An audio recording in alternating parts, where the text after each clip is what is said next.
বিসমিল্লাহির রহমানির রহিম। আসসালামু আলাইকুম প্রিয় দর্শক, আমি সুলতানা। আমার আজকের সবজি রান্নার রেসিপিতে সবাইকে স্বাগতম। এখানে সবজি রান্না করব, তার জন্য আলু কেটে নিয়েছি চিকন চিকন করে এবং টমেটো কেটে নিয়েছি কয়েকটা, আর এটা হচ্ছে মূলা শাকের ডাঁটা।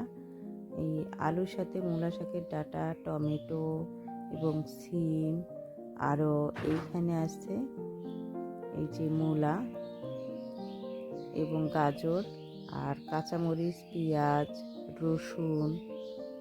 এই কাঁচামরিচগুলো চিকন করে কেটে নিয়েছি। তো সবগুলো পদ এক জায়গায় করে আজকে সবজি রান্না করব, আর এই সবজিটা খেতে হবে দারুণ সুস্বাদু। এবং মাছের ঝোল দিয়ে আজকে সবজিটা রান্না করব, আর দ্রুত রান্না করব। যারা দ্রুত রান্না করতে চান যে কোনো সবজি, তাদের জন্য আজকের এই সবজি রান্নার রেসিপি। এখানে এই মাছের ঝোল সহ আমি একটু গরম করে নিয়েছি, জাল করে নিয়েছি। এরপর মাছগুলোকে উঠিয়ে মাছের ঝোলের মধ্যে এই সবগুলো সবজি দিয়ে দিলাম। এরপর এখানে মরিচ, হলুদ এবং লবণ দিয়ে দিচ্ছি। সবগুলো মশলা পরিমাণ মতো দিচ্ছি, আর পাঁচফোড়ন গুঁড়া দিলাম। আর মাছের মধ্যে কিন্তু সব ধরনের মশলা দেওয়াই আছে মাছের ঝোলের মধ্যে, যার কারণে এখানে অত বেশি মশলা ব্যবহার করতে হবে না, অ্যাড করতে হবে না। এরপর সবগুলো উপকরণ একসাথে মিশিয়ে নিয়েছি। এখানে মাছের ঝোল আমি অফ ক্যামেরায় দিয়েছি, কারণ ক্যামেরাটা অন করার কথা মনে ছিল না। তো যাই হোক, এখন সবগুলো মশলার সাথে ভালো করে নেড়ে চেড়ে দিয়ে দিচ্ছি গরম পানি, কারণ গরম পানি অ্যাড না করলে কিন্তু সিদ্ধ দেরি করে হবে এই সবজিটা। আর ঠান্ডা পানি দিলে এই সবজির স্বাদটা একটু কমে যাবে, যার কারণে এখানে গরম পানি অ্যাড করেছি। যারা সবজি খেতে খুব ভালোবাসেন তাদের জন্য আজকের রেসিপি, এবং দ্রুত করে যারা সবজি রান্না করতে চান তাদের জন্য আজকের রেসিপি। তো এখন পানিটা দিয়ে ঢাকনা দিয়ে ঢেকে রেখে আমি এই সবজিটাকে কষিয়ে নেব।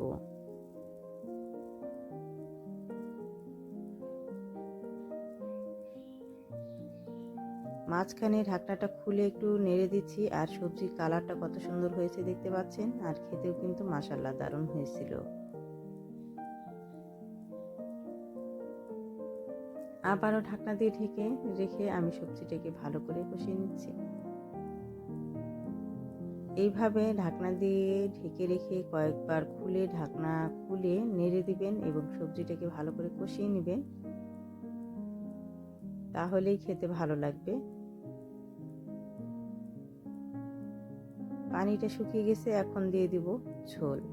সবজির মধ্যে ঝোল পরিমাণ মতো দিয়ে দিচ্ছি। আর প্রথম অবস্থায় যখন আপনারা পানিটা দিবেন, তখন কিন্তু খেয়াল রাখবেন যে পানির পরিমাণ কতটুকু দিতে হবে। একটু কম করে দিবেন, মানে বেশি করে পানি দিবেন না, তাহলে কিন্তু সবজি গলে যাবে। তো যাই হোক, সবজি নামিয়ে নেওয়ার পূর্বে এখানে দিয়ে দিলাম ধনিয়া পাতা।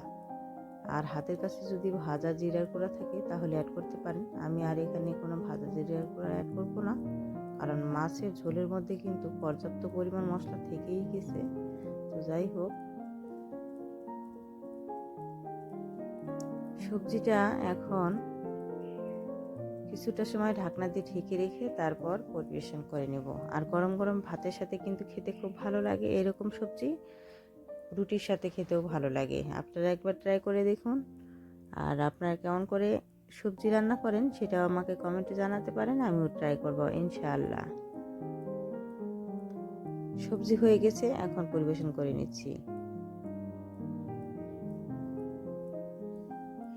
আমি যেহেতু মাছের ঝোল দিয়ে এই সবজিটা রান্না করেছি, তাই একটু ঝোল রেখেছি যাতে খেতে ভালো লাগে। তো প্রিয় দর্শক, রেসিপির কোনো অংশে ভালো লাগলে অবশ্যই একটি লাইক করে যাবেন। ধন্যবাদ সবাইকে।